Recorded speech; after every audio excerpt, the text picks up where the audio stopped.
오늘 이제 여호수아 5장으로 넘어와서 5장 전체를 좀 보겠습니다. 원래 좀 나눠서 보면 좋은데 그래도 한 묶음으로 보고자 하는 메시지를 좀 보기를 원합니다. 4장을 이제 우리가 나눠 보면서 저번 주 말씀을 상기해 보면 이제 이스라엘 백성들이 가나안 땅에 들어가기 전 요단강 도하, 그러니까 요단강을 이제 건너게 됩니다. 그러면서 우리가 기억해야 할 것, 그리고 그 기억을 통하여서 전수해야 할 것에 대해서 나누었는데, 우리는 그저 기억하는 것이 과거를 잊지 말자는 운동이 아니라 우리가 어떤 사람이냐라는 이 정체성의 문제를 다지는 것입니다. 우리는 기억하는 것이 우리의 정체성이 됩니다. 그래서 하나님과 나 사이에 어떤 일과 하나님께서 나를 비추신 일들이 무엇인지를 기억하는 것, 그것이 우리의 정체성이다라는 것이죠. 그래서 그것을 기억하기 위해서 두 개의 기념비를 세우게 됩니다. 하나는 요단강 가운데에, 하나는 길갈에 세워서 하나님께서 그리스도의 복음을 그들에게 심기는 이 기억을 이제 두 개의 기념비를 통해서 세우게 됩니다. 그래서 그것을 나아가서 이제 전수하기까지 삶에서, 가정에서, 교회에서, 일터에서 그 전수에 대한 내용을 나누었고, 이제 새 생명의 자리로 옮겨진 우리가 가나안 땅으로 이제 본격적으로 입성을 하게 되겠죠. 그래서 그 내용이 이제 5장으로 넘어오면서 이제 여리고성에 들어가면서 하나님께서 그들에게 이 명령하는 이 것들이 있습니다. 오늘 말씀을 좀 나누어서 이렇게 보면 1절은 이제 상황을 설명한 것이 되겠고, 2절부터 시작하는 문단은 이제 할례에 대한 이야기를 합니다. 그러니까 하나님의 자녀로서 거룩한 예식을 하는 거죠. 두 번째는 10절부터 12절까지는 유월절 절기 예식에 대한 부분을 다루고, 마지막으로 13절에서 15절까지는 거룩한 이제 확정을 하게 됩니다. 크게는 이 상황을 1절 상황을 제외하면 이제 크게 세 가지 문단으로 볼 수 있는데, 그 내용을 하나로 보면서 하나님께서 우리에게 명하고자 하는 메시지가 무엇인지를 살펴보기 원합니다. 이제 요단강을 건넌 이들은 가나안 땅의 본격적인 행로를 시작합니다. 그러니까 전쟁을 이제 목전에 두고 있는 것이죠. 근데 여기서 이제 1절에 이제 이 상황을 보면 이제 가나안의 사기가 굉장히 꺾여 있는 것을 봅니다. 한번 1절 정황을 다시 읽어 볼까요? 시작. 요단 서쪽의 아모리 사람의 모든 왕들과 해변의 가나안 사람의 모든 왕들이 여호와께서 요단물을 이스라엘 자손들 앞에서 말리시고 우리를 건너게 하셨음을 듣고 마음이 녹았고 이스라엘 자손들 때문에 정신을 잃었더라. 하나님께서 요단 강물을 마르게 하셔서 기적적으로 그들을 건너게 하셨다는 것이 가나안 땅 전역에 소문이 났습니다.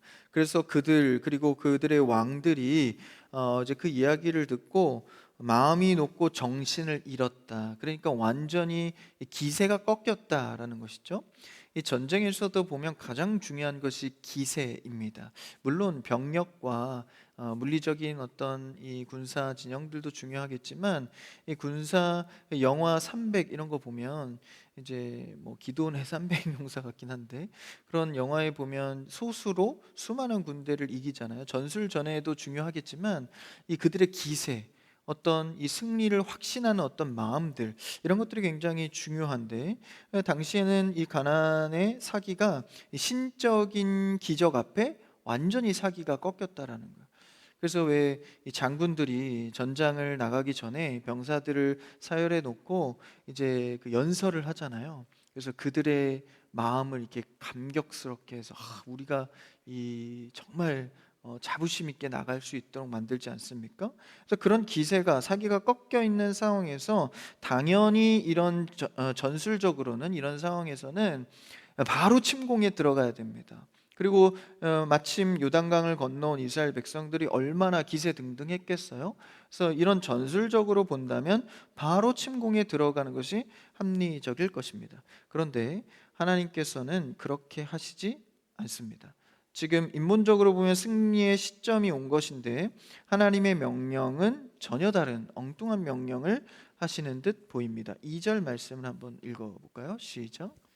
그때 여호와께서 여호수아에게 이르시되 너는 부싯돌로 칼을 만들어 이스라엘 자손들에게 다시 할례를 행하라 하시매.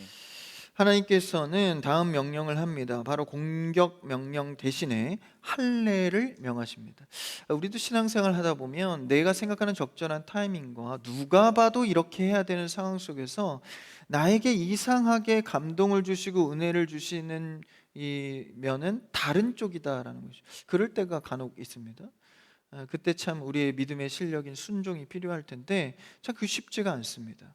왜냐하면 기도하지 않아도 될 정도로 누가 봐도 합리적인 상황이 있다라는 것이죠. 그런 상황에서 하나님의 명령은 그들이 할례를 받는 것이었습니다. 그러니까 우리가 당연하게도 기도도 하지 않을 정도로 인식하지 않았던 사건이 하나님께서 이렇게 다른 말씀의 은혜를 주시는 거예요. 그래서 여러분, 어떤 상황이고 늘 예배하고 말씀을 가까이 해야 합니다. 그래서 언제 어떤 말씀을 주실지 모르기 때문에 나는 괜찮아 이렇게 하면 최적일 것 같아 생각해도 하나님의 마음과 뜻은 또 모른다라는 것이죠. 오늘 이 밤 기도할 때 나도 모르던 하나님의 뜻을 알게 되기를 축원합니다. 그게 중요합니다. 그랬을 때 진짜 원하시는 하나님의 결과와 열매를 맺을 수 있는 것이죠. 사실 이 할례를 했을 때 모든 군사들은 사실 군사라고 할 것도 없는데 그 이스라엘 백성들은 며칠 동안이나 거동이 불편하게 됩니다. 이런 어렸을 적에 아이들이 이제 포경 수술을 하게 되는데 이와 마찬가지입니다. 그러니까 적진 앞에서 스스로 무방비 상태에 노출이 된다라는 것이죠. 이런 상황을 무릅쓰고 하나님께서는 그들에게 할례 명령을 합니다. 그러면서 3절에서 7절까지 내용이 이제 그 할례에 대한 예식 이야기를 하는 것이죠. 그러니까 하나님의 입장에서는 이것을 행위로 본 것이 아니라 하나님과의 언약을 상징하는 예식으로 봤다라는 것이죠. 여러분, 우리는 하나님의 말씀을 들을 때 어떤 강의와 지적 수준을 높이기 위한 행위가 아니라 하나님의 언약의 말씀으로 받는 여러분 되길 축복합니다. 이것은 행위가 아닙니다. 하나님 앞에 정결하고 그 언약의 말씀을 듣는 예식인 것이죠. 그래서 광야 40년 동안에 불순종했던 그 9세대는 이제 다 죽고 이제 지금 가나안 땅에 들어가는 사람들은 2세대인데 이들은 언약의 징표를 몸에 새기지 않았다고 3절에서 7절까지 내용에 들어가 있습니다. 이야기하고 있죠. 그래서 신세대가 다음 세대가 가나안 땅에 들어가면서 이 몸에 할례를 받지 않았기 때문에 이것을 먼저 해라라고 이 타이밍에 이런 명령을 하고 계신 겁니다. 그러니까 이것은 하나님께서 이스라엘 백성들에게 다시 한번 천명하는 것이죠. 무엇입니까? 이스라엘의 군사력의 힘은 그들의 힘에 있는 것이 아니라 언약 백성으로서 말씀의 이행, 즉 거룩의 순종의 싸움에 있다는 것은 다시 한번 확언하고 있는 것입니다. 그러니까 우리의 영적인 사람의 싸움은요, 물리력 싸움이 아니라 거룩한 싸움, 즉 하나님 앞에 누가 더 정결하고 순종의 싸움을 하는가, 이게 중요한 포인트다라는 것이죠. 그래서 우리는 다시 이 마음을 회복하기 위해서 예배하고 말씀 앞에 나를 순복시키고 기도로 나를 다시 겸손하게 만드는 것이죠. 그래서 이 칼을 갈기 전에, 그러니까 전쟁에 나아가기 전에 성결을 먼저 회복하라는 메시지를 던지고 있는 것입니다. 사실 우리가 하나님 앞에 무언가 하기 전에 기도하는 것은 잘 되기를 비는 게 아니라 주님, 내가 겸손히 주 앞에 성결하게 하여 주님 이 일을 하기 원합니다. 이 취지가 사실 더 강합니다. 한 주간의 삶을 시작하기 전에 주일날 예배하는 것도 주님, 내가 더 정결하게 주 앞에 겸손히 살기를 원합니다라는 고백인 것이죠. 그 전통이 시작된 것이 바로 아브라함의 이제 할례를 시작한 전통이 아브라함의 시작이기도 합니다. 아브라함의 종교적 전통에서 우리가 가장 이제 두드러지게 볼 수 있는 것이 할례 전에 낳은 아들. 그러니까 아브라함에게 하나님께서 이제 자손을 약속해 주시죠. 그 자손을 통해서 민족을 이루겠다고 약속했는데 이제 100세가 가까이 될 동안 이제 전혀 뭐 미동도 없고 그리고 뭐 아내는 나이만 들어가는데 뭐 되질 않는 거예요. 그러니까 인간의 실력으로 그냥 아이를 낳아 버립니다. 그게 누구죠? 이스마엘입니다. 그러니까 인간의 실력을 상징하는 아들이 이스마엘이고, 그 뒤에 이제 하나님께서 꾸짖으면서 이제 할례를 행하라고 하죠. 그러니까 너희 육신의 생각을 죽이는 할례 예식을 하고, 그 뒤에 낳은 아들이 언약의 아들 이삭입니다. 그래서 그 할례는 자신의 육체적인 실력을 하나님 앞에 죽입니다라는 고백인 것이죠. 그래서 그 우리의 실력이 아닌 하나님의 주권 속에서 나를 죽이고 살겠습니다라는 고백을 지금 가나안 땅 점령 앞에 하나님께서 명령하고 있는 것이죠. 그러니까 이 원리로 전쟁도 가나안 땅에서의 수많은 생활의 삶도 살아야 한다는 것을 고백하고 들어가는 겁니다. 여러분, 우리 신앙생활의 가장 중요한 것은 하나님 앞에 어떤 고백을 앞세우느냐입니다. 내 실력과 성향과 내 은사와 상관없이 무슨 고백을 앞세울 것인가. 여러분, 자신의 은사와 실력을 먼저 생각하지 마시고 하나님 앞에 주님, 나는 죽고 하나님의 주권 속에 살기 원합니다, 고백을 앞세우는 여러분 되기를 축복합니다. 그래서 우리 실력이 없어도 기도로서 고백을 많이 하는 거예요. 그래서 그런 이제 할례를 행함을 통하여서 이 전쟁에 어떤 이 전선을 이해해야 되는지, 그러니까 전쟁에서는 이 전쟁 양상이 굉장히 중요해요. 이 전쟁을 왜 하는지, 그리고 어떤 점령을 해야 되는지, 뭐 다 몰살시킬 건지 아니면 기권하게만 만들 것인지, 뭐는 전쟁 양상이 굉장히 중요하거든요. 그래서 하나님께서 이 전쟁의 전선이 어떻게 돼 있는지, 너네 힘과 실력과 은사와 창과 방패로 하는 게 아니라 성결을 유지하고 나한테 순종하는 것이 이 전쟁의 원리다, 이것을 알려주고 있는 것이죠. 그래서요, 우리의 삶 속에서 어떤 문제와 근심이 있을 때 이 문제와 근심의 이 양상을 잘 파악해야 합니다. 내가 하나님께 매달려서 기도해야 될 때인지, 아니면 믿음 갖고 지금 나서야 할 때인지, 잠잠히 침묵해야 할 때인지, 그 원리를 하나님이 가르치시면서 전쟁을 시작합니다. 그러면서 그 내용을 광야에서 너희가 이러이러한 이제 이야기를 쭉 하고 이제 9절에서 이렇게 결론합니다. 9절을 한번 읽어볼까요? 시작. 여호와께서 여호수아에게 이르시되 내가 오늘 애굽의 수치를 너에게서 떠나가게 하였다 하셨으므로 그곳 이름을 오늘까지 길갈이라 하느니라. 수치를 지나가게 하셨다. 그러니까 노예의 비참함, 애굽에서 살던 노예의 비참함도 있지만 그것과 더불어 광야 시간의 40년 시간 동안의 인생의 그 허무했던, 끝날 것 같지 않았던 그 인생, 그런 모든 실패와 수치를 이제 지나가게 끝내셨다. 길갈이란 지명의 뜻은 이제 굴러가다, 지나가다인데, 하나님께서 그 모든 실패를 지나가게 하시고 이제 회복시킨다라는 것을 이야기하죠. 그리고 이제 유월절을 지킵니다. 한번 10절을 읽어볼까요? 10절 시작. 또 이스라엘 자손들이 길갈에 진쳤고 그 달 14일 저녁에는 여리고 평지에서 유월절을 지켰으며. 이제 할례 예식을 끝내고 이제 가나안 땅에서 지키는 첫 유월절입니다. 굉장히 의미가 있죠. 가나안 땅에 들어가서 첫 유월절을 지키는데 그 땅에 이제 소산을 먹는데 어떤 일이 일어납니까? 12절을 읽어볼까요? 12절 시작. 또 그 땅의 소산물을 먹은 다음 날에 만나가 그쳤으니 이스라엘 사람들이 다시는 만나를 얻지 못하였고 그 해에 가나안 땅의 소출을 먹었더라. 놀랍게도 그 땅의 소산을 이제 유월절을 지키면서 처음으로 먹자 내렸던 만나가 그칩니다. 만나가 그쳤다는 것은 이제 하나님의 돌보심이 중단됐다는 것이 아니라 이제 언약이 성취되어서 이제 광야의 만나는 사실 비상식량이죠. 하나님께서 비상 때에 내려줬던 기적의 은혜인데, 그 비상식량의 시대가 끝나고 너희에게 그토록 이야기했던 약속의 땅의 소출이 시작됐다라는 것입니다.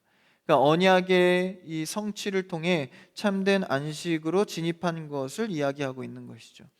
그러니까 이제 이스라엘에 내렸던 만나의 은총의 수단이 이제 직접적인 기적에서 일반 은총, 땅의 소산으로 옮겨져 가는 과정입니다. 사실 우리 신앙도 이와 닮아 있습니다. 처음에는 뭣도 모르고 이제 은혜와 믿음이 좀 약하다 보니까 하나님께서 기적도 많이 주시고 많이 보여주시고 좀 부어주시는 게 있는 것 같아요. 근데 이제 시간이 지나다 보면 어떤 싸움입니까? 일반 은총에서, 일상에서 우리가 하나님과 깊게 관계하면서 들어가는 이제 신앙의 연륜이죠. 그래서 계속해서 이제 사실 이게 관계도 그렇죠. 처음에는 선물도 많이 주고받고 좀 이렇게 잘 보이려고 애쓰지만 이제 어느 정도 안정기에 들어가게 되면 서로를 신뢰하게 되죠. 그래서 막 노력하지 않아도 서로를 믿고 의지하게 되는 것이죠.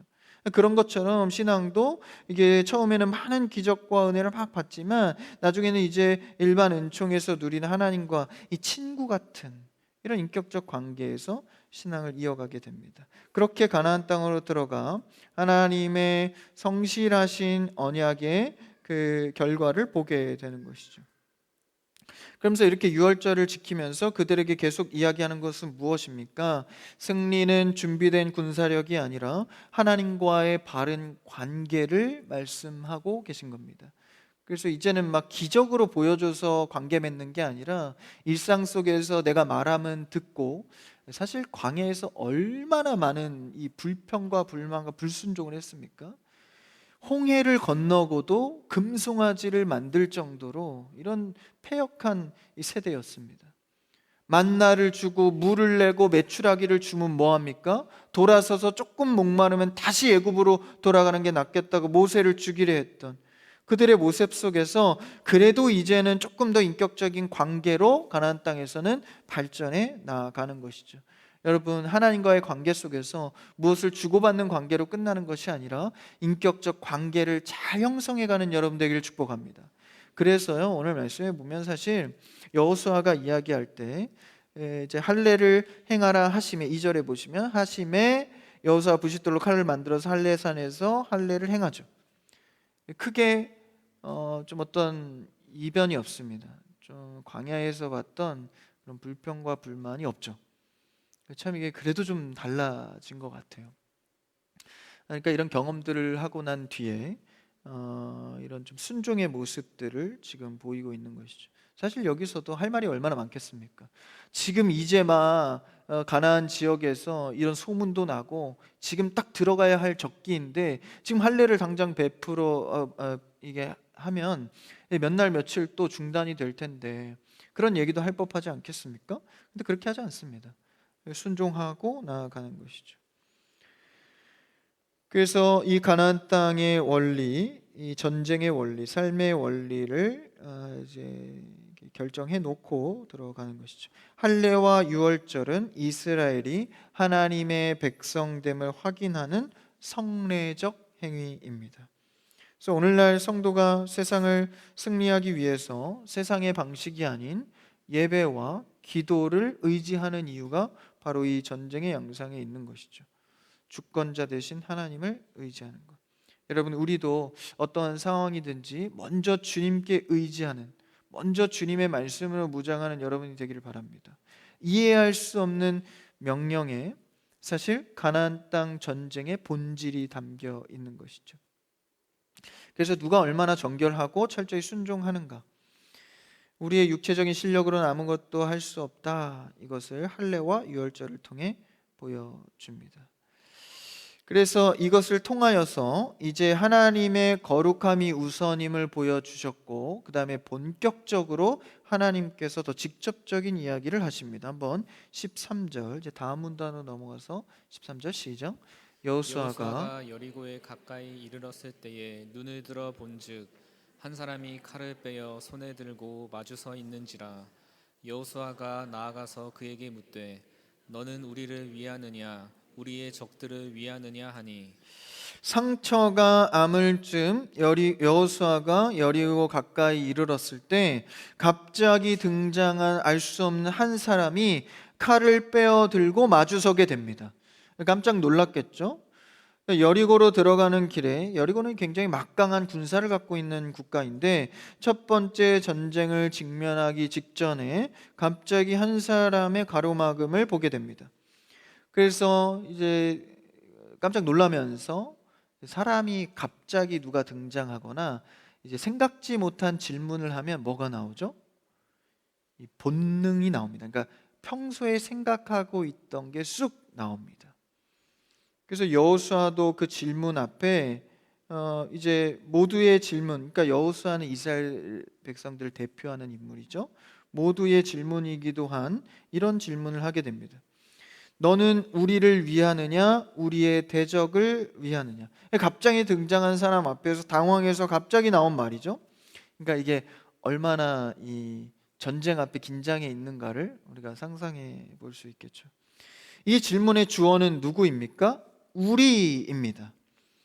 그러니까 이스라엘 백성들을 말하는 거예요. 이스라엘 공동체, 여호수아는 이스라엘을 대표하는데 우리를 위하느냐 아니면 우리를 대적하느냐라고 묻고 있습니다. 다시 말하면 너는 내 편이냐 아니면은 저쪽 편이냐 이 얘기를 하는 것이죠. 이 질문 자체는 나에게 이익이 되는 사람입니까? 아니면 나에게 손해를 끼치는 사람입니까? 라고 묻고 있는 것입니다. 이 질문 속에는 이스라엘이 여태까지 겪었던 광야나 애굽의 삶이나 수많은 시간의 문제를 다 담고 있는 겁니다. 어쩌면 구약 시대에 있는 수많은 문제와 하나님 앞에서의 삶을 그대로 보여주는 질문이기도 합니다.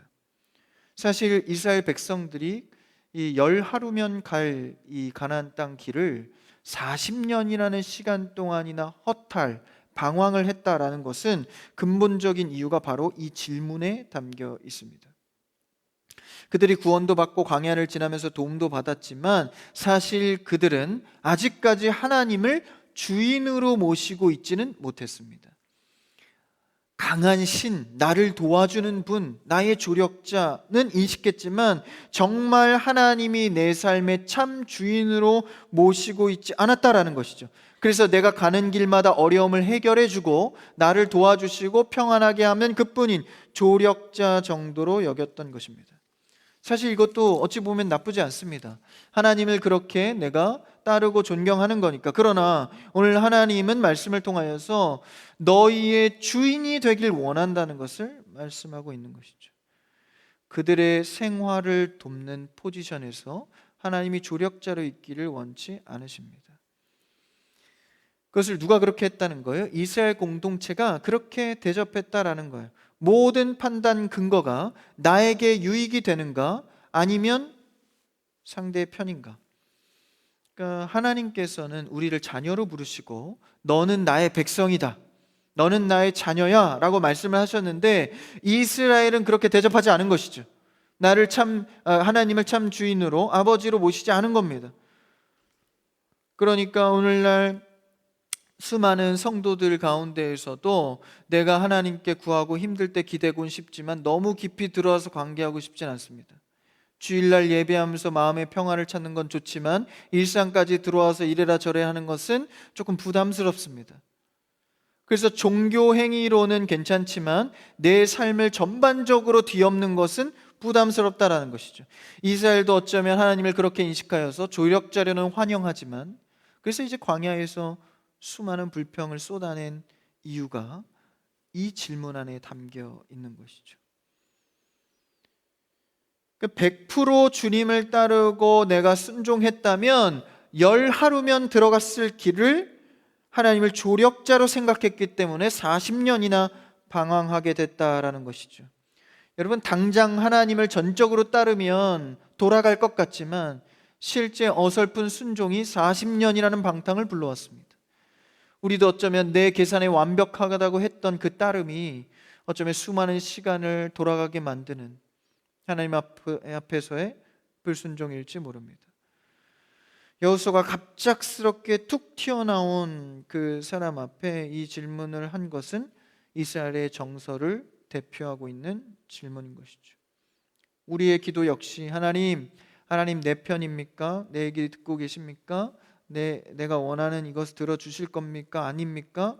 어떤 이런 기도에 멈춰 있는지 모릅니다. 그러나 하나님은 오늘도 우리에게 원하시는 것은 관계를 원하십니다. 한번 요한계시록 3장 20절을 읽어볼까요? 같이요, 시작. 볼지어다 내가 문 밖에 서서 두드리노니 누구든지 내 음성을 듣고 문을 열면 내가 그에게로 들어가 그와 더불어 먹고 그는 나와 더불어 먹으리라. 아멘.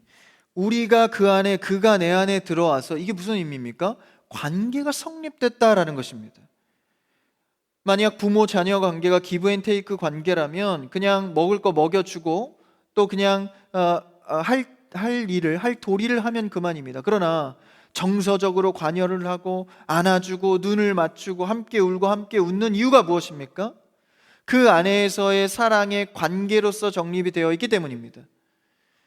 그런데 그 관계 정립을 하나님은 자녀라고 부르시고 내 백성이라고 부르시면서 관계 정립을 해 놓으셨는데 우리 편에서는 그 관계를 저버리고 기브 앤 테이크로서만에 머물러 주기를 원하는 것이죠. 그래서 오늘도 주님은 우리의 마음 문 밖에 서서 계속 그 관계 속에서 두드리십니다. 오늘 우리는 얼마나 하나님을 찾았습니까? 내 위급할 때 급할 때는 하나님을 종 부리듯 했지만 하나님과 나의 자녀와 부모된 관계로서의 인격적 관계는 형성되지 않은지 모릅니다. 하나님께서는 오늘도 문 밖에 서서 기다리시면서 네 속에 들어가 너의 주인의 자리에 앉아서 더불어 먹고 마시기를 원한다라는 것이죠. 아무리 배부르고 아무리 많은 응답을 받았다 할지라도 같이 사는 가정에 어울림이 없다면 그것은 불행할 것입니다. 아무리 행복한 곳에 있다 할지라도 내 사랑하는 이와 내 사랑하는 가정이 없다면 무의미할 것입니다. 하나님도 그것을 우리에게 원하고 계신 것이죠. 하나님은 우리를 도우십니다. 하나님은 우리를 이기게 하실 힘이 있으십니다. 그런데 그 응답이 관계 속에 이루어지기를 원하는 것이죠. 제가 참 좋아하는 찬송가인데 이 대목에서 이 찬송가의 가사가 너무 묵상이 되더라고요. 535장인데 우리가 1절만 한번 찬양해 보기 원합니다. 주 예수 대문 밖에 한번 찬양해 볼까요? 주 예수 대문 밖에 기다려 섰으나 단단히 잠가두니 못 들어오시네. 나 주를 믿노라고 그 이름 부르나 문 밖에 세워두니 참 나의 수치라. 우리가 이 고백을 하면서 내가 하나님을 찾을 때 어떤 정서적인 질문과 인격적인 관계 속에 주님을 찾고 있는지 우리가 하나님과의 관계를 다시 점검하고 돌아보면서 주를 믿는 믿음이 어떤 믿음이어야 할까 하나님 앞에 다시 고백하는 계기가 되기를 바랍니다. 이 찬양은요, 제가 대학교 때 이렇게 채플 시간에 이렇게 부르면서 눈물을 하염없이 이렇게 흘렸던 기억이 나요. 이것은 1절이고 이제 스토리텔링이 있는 찬송가거든요. 2절, 3절에 문을 엽니다. 문을 계속 닫아두는 게 아니라 2절, 3절은 집에 가서 한번 불러보세요. 그래서 불러보시고 정말 그래서 제가 그때 채플 때 부르고 말씀 끝날 때까지 계속 울었던 기억이 나요. 이 찬양의 은혜가 참 많은데 여러분들이 이 찬양의 가사의 고백처럼 정말 우리의 부족함을 인정하고 하나님 앞에 문을 여는 그 관계로 들어가는 여러분 되기를 바랍니다. 이들의 주어는 아직까지 우리라는 주어에 매몰되어서 내 삶, 내 직장, 내 가정, 내 돈, 나에게 맞춰준 모든 삶의 사고를 지금 이 질문 하나에서 여실히 보여주고 있는 것이죠. 하나님께서는 나는 너와 가족으로서 더불어 먹고 마시며 주인으로 살기 원한다고 말씀하십니다.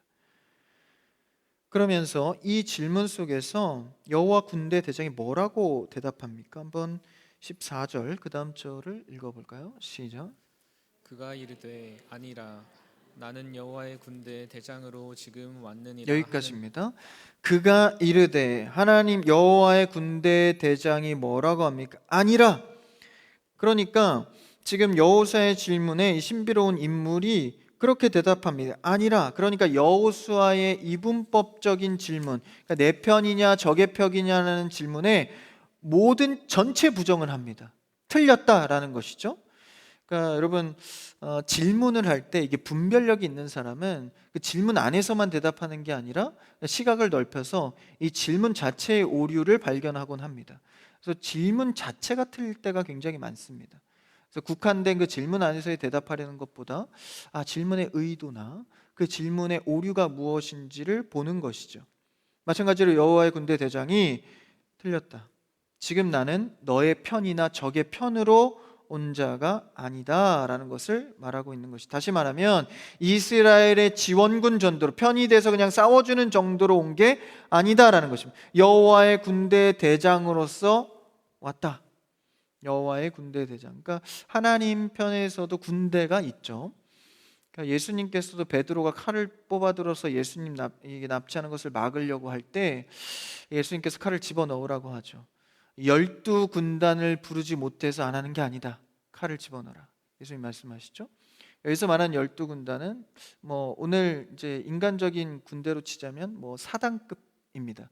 12사단을 불러서 내가 점령하지 못해서 안 하는 게 아니다라고 말씀하시죠. 그러니까 하늘의 천군 천사, 하늘의 군대가 있다는 것을 예수님이 말씀하셨습니다. 근데 여기서 말하는 여호와의 군대, 하늘의 군대는 아닙니다. 왜냐하면 여호와의 군대라는 이 단어는 하늘의 군대로 쓴 적이 없습니다. 그럼 여기서 말하는 여호와의 군대 대장이라는 것은 어떤 군대일까? 한번 출애굽기 12장 40절에서 41절에 같은 단어를 쓴 장면이 있습니다. 한번 읽어볼까요? 시작. 이스라엘 자손이 애굽에 거주한 지 430년이라 430년이 끝나는 그날에 여호와의 군대가 다 애굽 땅에서 나왔은즉. 여기 보니까 똑같은 단어가, 여호와의 군대를 누구 보고 여호와의 군대라고 합니까? 이스라엘 백성들 전체를 일컬어서 여호와의 군대라고 부르셨습니다. 하나님은 우리를 자녀로 백성으로서 나의 군대라고 부르셨다라는 거예요. 그러니까 여호와의 군대 대장으로 왔다는 것은 너희의 대장으로 내가 왔다는 것을 말씀해서 전하고 있는 것입니다. 그러니까 내가 바로 이스라엘의 대장으로 왔다. 니네가 원해서 종으로 그냥 원하는 거 해결해주고 해결사로 그냥 좀 도와주는 조력자로 온 게 아니라 너희를 진두지휘할 대장으로 왔다. 우리의 삶 속에서 얼마나 하나님을 조력자로서, 지금 당장 요거 하나 해결해주는 해결사로서 부를 때가 얼마나 많은지 모릅니다. 그때 하나님은 우리의 길을 가로막으시면서 말씀하십니다. 더 이상 너의 종노릇하기 싫다. 나는 너의 대장으로서 왔다. 하나님은 우리의 일을 도와주시는 분이 아니라 우리의 일 전체를 진두지휘하시는 분입니다. 그래서 내가 직접 이 전쟁을 지휘하러 왔다. 대장으로 왔다라는 것이죠. 여호와의 군대는 특별한 어떤 천상의 군대가 아니라 이스라엘 백성 자체를 말하고 있는 것입니다. 그래서 하나님이 직접 다 맡아서 하시겠다는 것이죠. 여러분, 하나님이 우리의 일을 해결해 가실 때 도와주는 게, 조금 옆에서 조력자로 도와주는 게 좋습니까? 전체를 맡으셔서 하시는 게 좋습니까? 아멘. 네. 질문이 너무 쉽죠. 전체를 맡아서 해주는 게 더 확실합니다. 다시 말하면 하나님이 우리의 대장 되셔야 합니다. 여러분, 이 밤 기도할 때 하나님, 나의 문제, 나의 어려움에 나의 대장이 돼 주시옵소서 기도할 수 있기를 바랍니다. 그렇게 대장으로 싸우기를 선언하십니다. 그러면서 15절에 이렇게 마무리합니다. 한번 읽어볼까요? 시작. 여호와의 군대 대장이 여호수아에게 이르되 내 발에서 신을 벗으라. 내가 선 곳은 거룩하니라 하니 여호수아가 그대로 행하니라. 신을 벗으라. 그러니까 지금 14절 끝에서 우리가 이렇게 대장으로 왔다고 이렇게 말씀하시는데, 여호수아가 어떻게 하죠? 얼굴을 땅에 대고 엎드려 절합니다. 그러니까 광야의 모습하고 좀 달라요. 왜 그런 말씀을 하세요? 누구신데요? 이렇게 하지 않고 벌써 영적 눈치가 빠른 거예요. 그래서 이 14절에서 여호수아가 얼굴을 바로 땅에 대면서 엎드려 절하죠. 하나님의 음성인 것을 바로 눈치를 채는, 하나님의 사람인 걸 바로 눈치를 챙깁니다. 못생긴 사람하고는 살아도 센스 없는 사람하고는 못 산다고 합니다. 여러분, 우리는 영적인 센스가 있기를 바랍니다. 영적인 센스가 중요해요. 여기서 순종 안 했다가는 좀 내가 저거는 좀 그래도 좀 갈팡질팡했지만 이 순간에 이거 순종해야 되는구나. 이 바로 영적 센스가 있는, 바로 납작 엎드리는 아멘 하고 나아가는 겁니다. 그래서 그분의 정체를 깨닫자마자 엎드려 절하죠. 그러니까 완벽한 순종, 그리고 완벽한 항복 선언을 합니다. 그러면서 내 발에 신을 벗으라, 내가 선 곳은 거룩하니라 말씀하시죠. 이거 어디서 많이 봤던 거죠? 모세에게 했던 것과 똑같은 장면입니다. 성경에서 신발을 벗는다는 행위는 매우 중요한 의미를 갖는데, 룻기에서는 모든 권리를 포기할 때 이 신을 벗어 내어줍니다. 그러니까 신을 벗는다는 것은 자신의 모든 권리를 포기한다는 것을 의미합니다. 하나님, 이제 내 인생과 이 전쟁에 대한 모든 권리를 주 앞에 내려놓습니다. 나는 종이며 주님이 주인 되시니 주님 시키는 대로 순종하겠습니다. 완전한 황복 선언을 엎드리고 신을 벗는 것을 통해서 하는 것이죠. 이는 과거에 모세가 이 가시떨기 나무의 불꽃 앞에서 부름 받았을 때와 똑같은 장면입니다. 가시떨기와 같은 초라한 나무에 불이 꺼지지 않죠. 마치 초라한 인생 모세와 같은, 그러니까 모세가 이제 도망자 신세로 이미 노인이 됐을 때 하나님께서 부르십니다. 그러니까 얼마나 자신이 없고 초라해요. 자신도 알죠. 그러니까 하나님이 불렀을 때 나는 말을 못합니다. 그 나라 언어도 이미 다 잊었습니다. 나는 힘이 없습니다. 막 여러 가지 핑계를 대잖아요. 우리의 모습과 참 비슷한데, 하나님이 그 가시떨기 나무에 불꽃을 붙이시면서 꺼지지 않는 걸 봐요. 그러니까 네가 하는 게 아니라는 거예요. 네 실력과 은사, 조건, 늙은 거, 말 못하는 거 안다. 여러분, 말하지 않아도 압니다. 근데 그 조건 때문이 아니라 내가 하기 때문에 된다라는 거예요. 여러분, 하나님께서 우리를 쓰고자 하실 때는 하나님이 일하십니다. 할렐루야. 그러니까 아멘하고 순종하고 나오시면 하나님이 해결해 가세요. 그 순종이 안 돼서, 왜요? 현실적인 문제의 어떤 이런 일들이 내 앞에 계산되어지니까. 그런데 가나안 정복은 그렇게 하는 거 아니래요. 진짜 하나님의 일은 그렇게 하는 거 아니래요. 내가 다 계산해서 군사 사열 맞춰서 이 정도면 이 정도 성은 점령할 수 있겠다, 이 타이밍이겠다, 다 그렇게 하는 거 아니래요. 하나님께서 직접 하시니 너는 내 앞에 성결하여 신을 벗으라. 여러분, 우리는 세상의 은사와 실력보다 거룩함이 우리의 진짜 실력인 줄 믿습니다. 주 앞에 거룩하고 정결하여서 그분께 순종하는 것. 이제 가나안 정복을 앞둔 여호수아에게도 모세와 같은 똑같이 요구를 하십니다. 그래서 그 영적 원리가 무엇인지를 깨닫게 하시고 전쟁에 앞서서 승리를 확신케 하는 것이죠. 여러분, 우리는 하나님 앞에 내려놓고 하나님이 일하실 수 있도록 해야 합니다. 내가 무엇을 잘해서가 아닙니다. 하나님의 인정을 받는 과정은 신앙이 아닙니다. 하나님의 인정을 받으려고 노력하는 것이 아니라 내가 낮아지고 하나님의 하심을 보는 것뿐입니다. 조금 내려놓는 것도 아니고 더 내려놓는 것도 아니고 우리의 신앙 고백은 다 내려놓는 것입니다. 그래서 그게 안 될 때 하나님이 억지로라도 우리를 내려놓게 하시잖아요. 그래서 만신창이가 돼서라도 나올 수 있도록 하나님은 그때에도 받아주십니다. 이 탕자를 봐도 그렇게 처절한 이 인생의 밑바닥까지 갔을 때에도 하나님은 달려나와 맞아주십니다. 그러니까 우리가 다 내려놓을 때 정말 하나님의 일을 볼 수 있는 것이죠. 여러분, 하나님께서 다 하십니다. 염려하지 마시고 주님께 100% 순종으로 맡기십시오. 우리가 권리를 포기할 때 하나님은 가장 위대한 승리를 우리의 삶에 허락하십니다. 그 하나님을 의지하고 믿고 따르는 여러분과 제가 되기를 주님의 이름으로 축원합니다.